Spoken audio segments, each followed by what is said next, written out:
దివ్యవాణి TV ప్రేక్షకులందరికీ శుభోదయం. యేసుక్రీస్తు పరిశుద్ధ నామంలో ప్రియులారా, మీ అందరికీ స్వాగతం, సుస్వాగతం.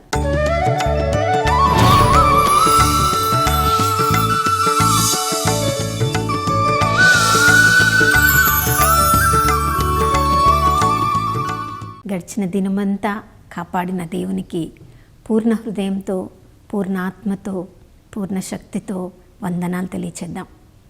ఈ నూతన ఉదయంలో కూడా తన వైపు చూసిన వారందరిపై, తను సృజించిన వారందరిపై నూతనంగా తన ప్రేమను, కరుణను ఆ ప్రభువు కుమ్మరిస్తూ ఉన్నారు. ఎందుకంటే ఆయన నమ్మదగిన దేవుడు, విశ్వసనీయుడు. ప్రియులారా, చూడండి, మన జీవితంలో అన్నీ సాఫీగా జరిగిపోతున్నాయి. అందరితో మంచి సంబంధాన్ని కలిగి ఉన్నాము. అందరి దగ్గర మంచి పేరు తెచ్చుకుంటున్నాము.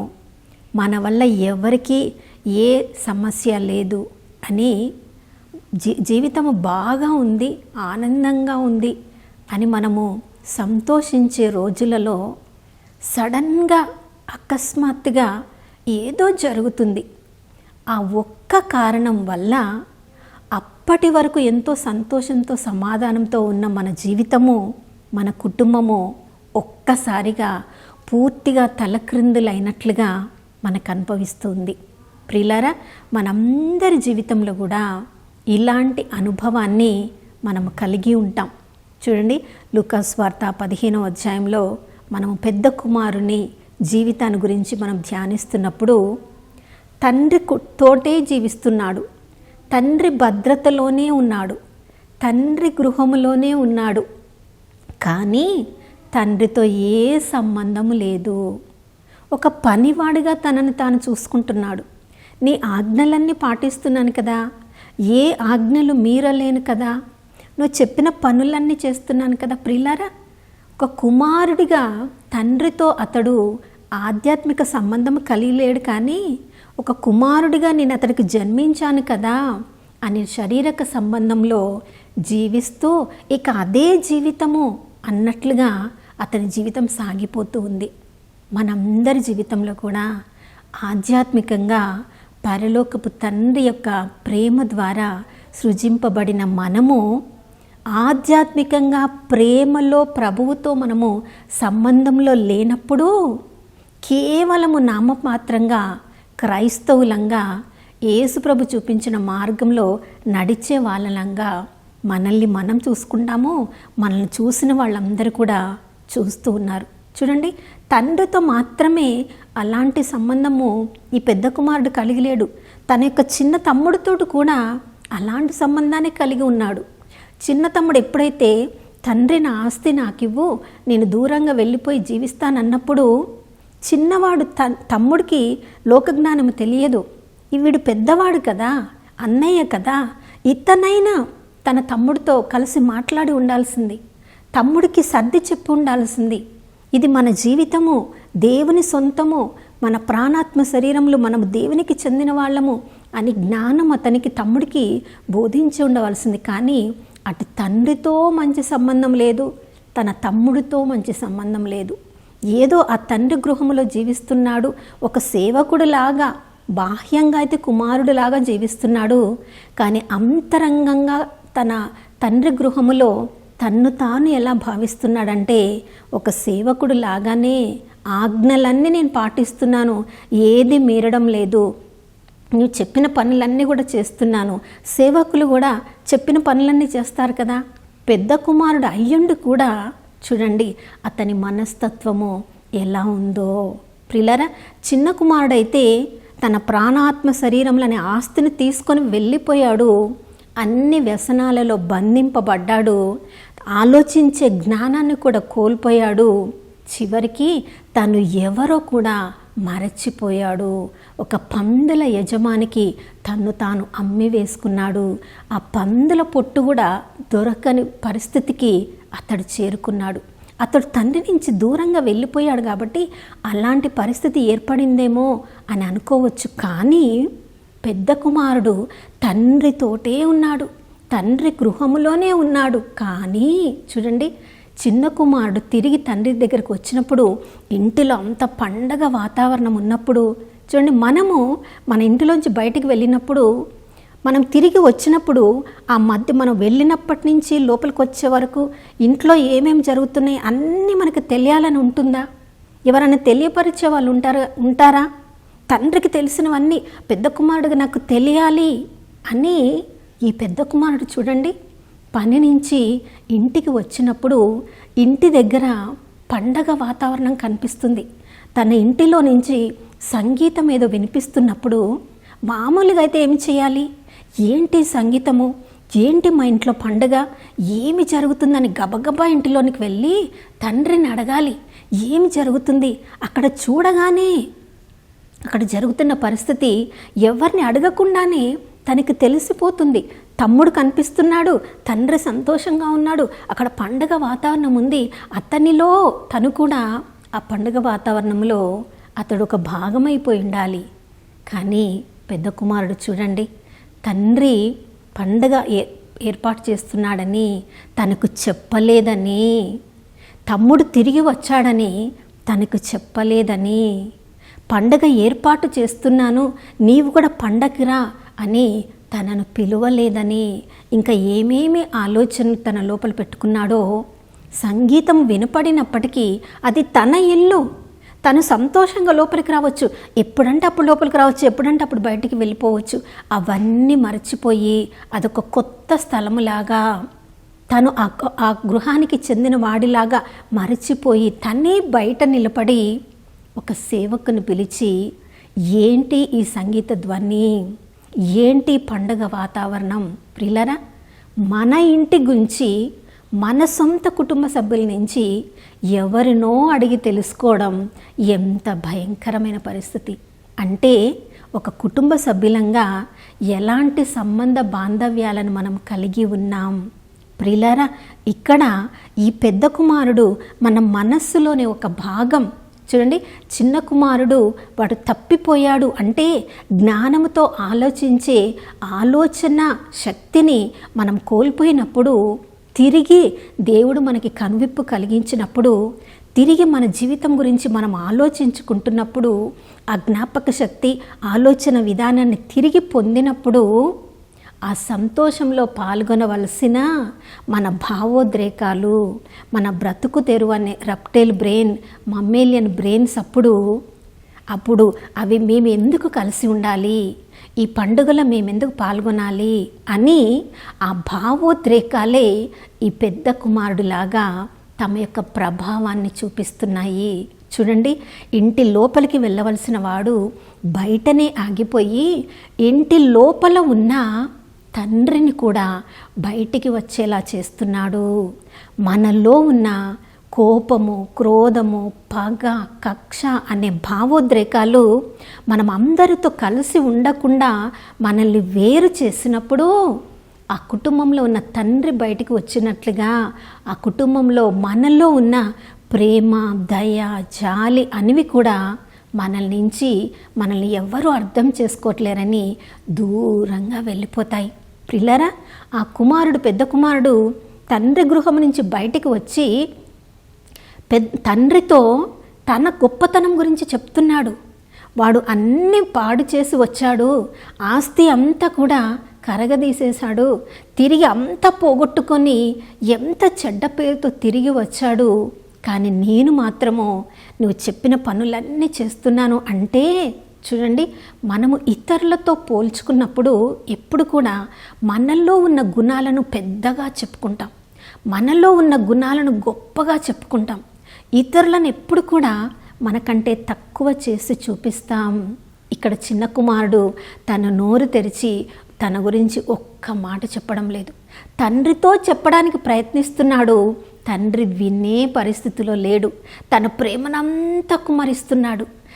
పెద్ద కుమారుడు కూడా అదే ప్రేమను కుమ్మరిస్తాడు తన తమ్ముడి మీద అని తండ్రి ఎదురు చూస్తున్నాడు.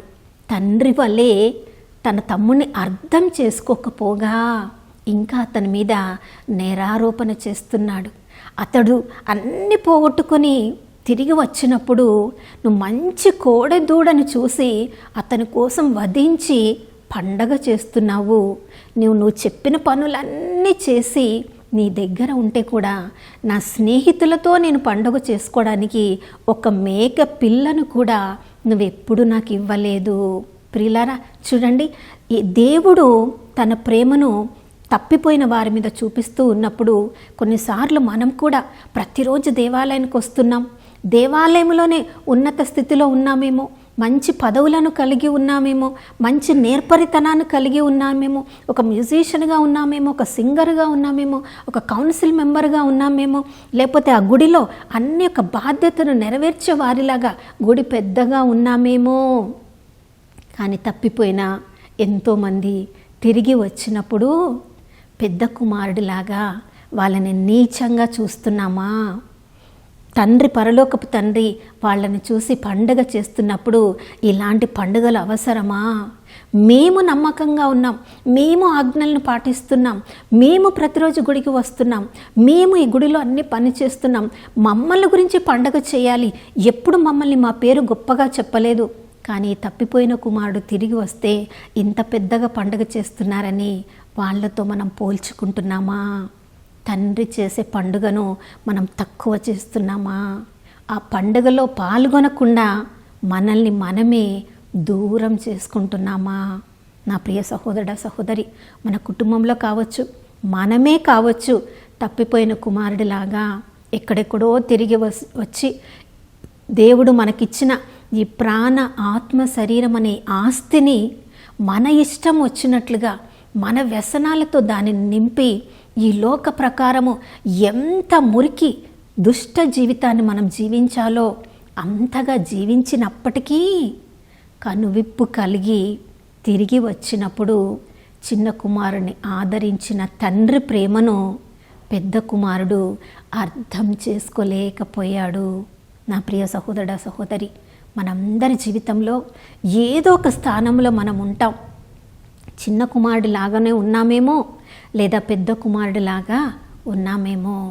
కేవలము దేవాలయానికి రావడము అదొక ఆజ్ఞను నేను పాటిస్తున్నాను కాబట్టి దేవుడు నన్ను ఉన్నత స్థితిలో ఉంచాలి, నాకు గొప్ప పేరు ఇవ్వాలి, అందరూ దాన్ని కనుగొనాలి, నన్ను పొగడాలి, ఈ దేవాలయంలో ఏమి జరిగినా నాకు చెప్పే జరగాలి, మా కుటుంబంలో ఏం జరిగినా నాకు చెప్పే జరగాలి, అందరూ అన్నీ నాకు చెప్పే చేయాలి అంటే మనం కూడా పెద్ద కుమారుడి మనస్తత్వాన్ని కలిగి ఇంటి బయటనే ఉండడానికి ప్రయత్నిస్తున్నాం.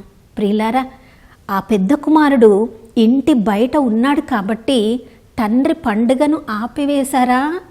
లేనే లేదు. మనమే పెద్ద కుమారుడు మనస్తత్వాన్ని కలిగి ఉంటే మన చెడు మనస్తత్వం వలన మనము పండగలో పాల్గొనలేకపోవచ్చు, మన మొండితనం వలన. కానీ పరలోకపు తండ్రి ప్రేమ పండగను కొనసాగిస్తూనే ఉంటుంది. ఎవరెవరైతే చిన్న కుమారుని అర్థం చేసుకున్నారో, ఆలింగనం చేసుకున్నారో, అంగీకరించారో, చూడండి, ఈ లోకంలోనే కాదు పరలోకంలో కూడా దేవదూతల సమూహముతో అక్కడ పండగ జరుగుతుంది. ఈ లోకంలో అయితే మన మొండి స్వభావంతో ఆ పండగను ఆపవచ్చు కొద్దిసేపు.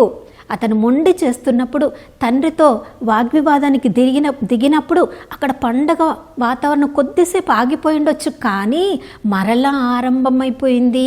పరలోకంలో మాత్రం ఎప్పుడు ఆ పండగ ఆగిపోదు. నా ప్రియ సహోదరుడా, సహోదరి, పెద్ద కుమారుని మనస్తత్వాన్ని కలిగి ఉంటే పండుగలో పాల్గొనడానికి మనల్ని మనమే నియంత్రించుకుంటున్నాం. మరి ప్రతిరోజు ఎంతోమంది మారు మనసు పొందుతున్నారు, ఎంతోమంది హృదయ పరివర్తన చెందుతున్నారు. వాళ్ళందరినీ అర్థం చేసుకునే స్థితిలో ఉన్నామా? వారందరినీ అంగీకరించే స్థితిలో ఉన్నామా? మన కుటుంబంలోనే ఎంతోమంది దేవుని నుంచి దూరంగా వెళ్ళిపోయి ఉండొచ్చు, మన కుటుంబ బంధువుల నుంచి దూరంగా వెళ్ళిపోయి ఉండొచ్చు, మన నుంచి సహాయం పొందిన వాళ్ళు కూడా, మనల్ని నేరారోపణ చేసిన వాళ్ళు కూడా దూరంగా వెళ్ళిపోయి ఉండొచ్చు. వాళ్ళందరినీ అంగీకరించగలుగుతున్నామా? వారిని అర్థం చేసుకోగలుగుతున్నామా? తండ్రి యొక్క ప్రేమను వాళ్ళకి చూపించగలుగుతున్నామా? ప్రియులారా, తండ్రి యొక్క మనస్తత్వాన్ని అర్థం చేసుకోగలిగినప్పుడే ఆ పండుగ వాతావరణంలో మనం కూడా ఆనందించగలము. ఈ ఉదయకాలము మన హృదయాన్ని ఒక్కసారి పరీక్షించుకుందాం.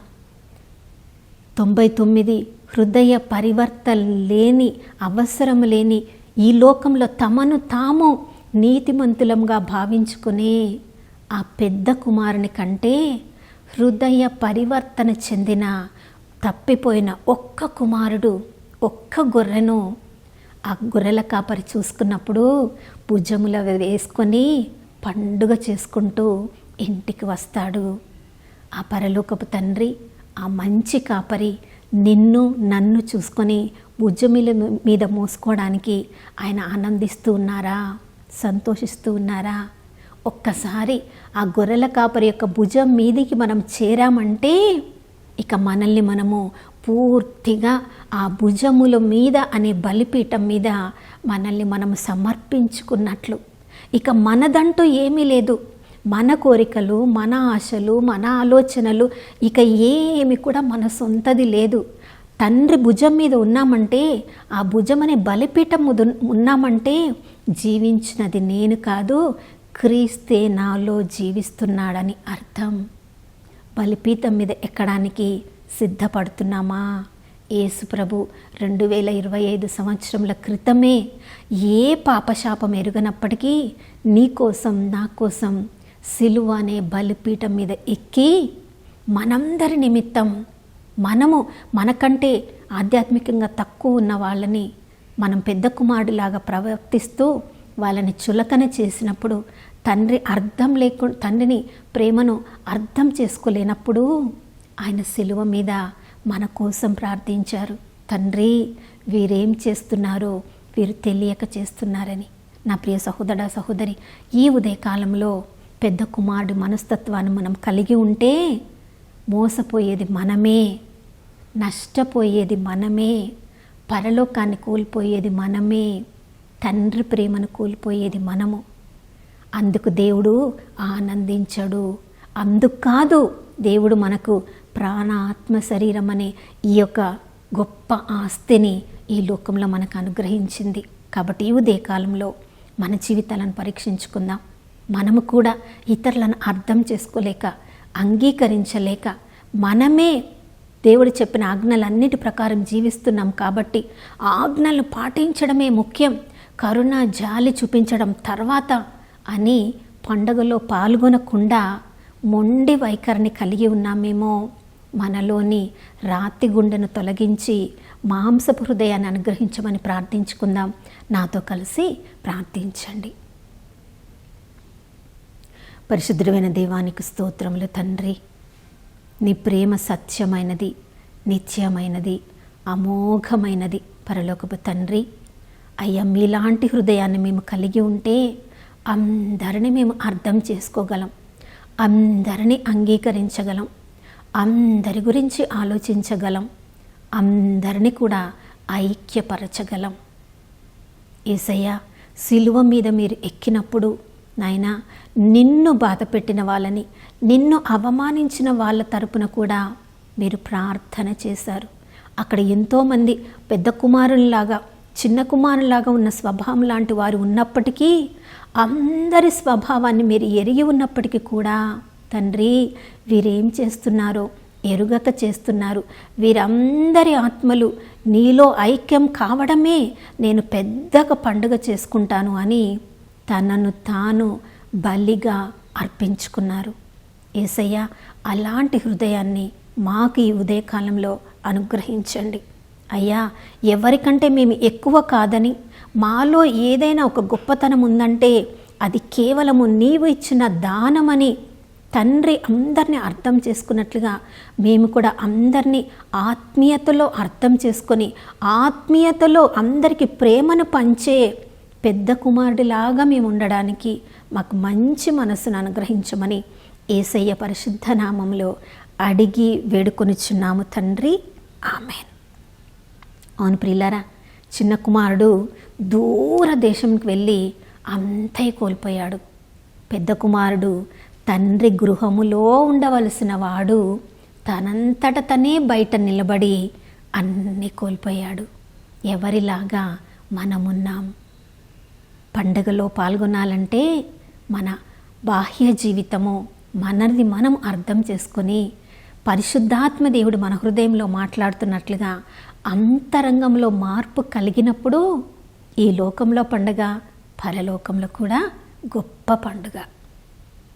మరొక నూతన శుభోదయంలో మనం అందరం కలుసుకునే వరకు దివ్యవాణి టీవీని వీక్షిస్తూ ఉందాం. ఇమ్మానుయేలు, దేవుడు మనతో ఉన్నారు.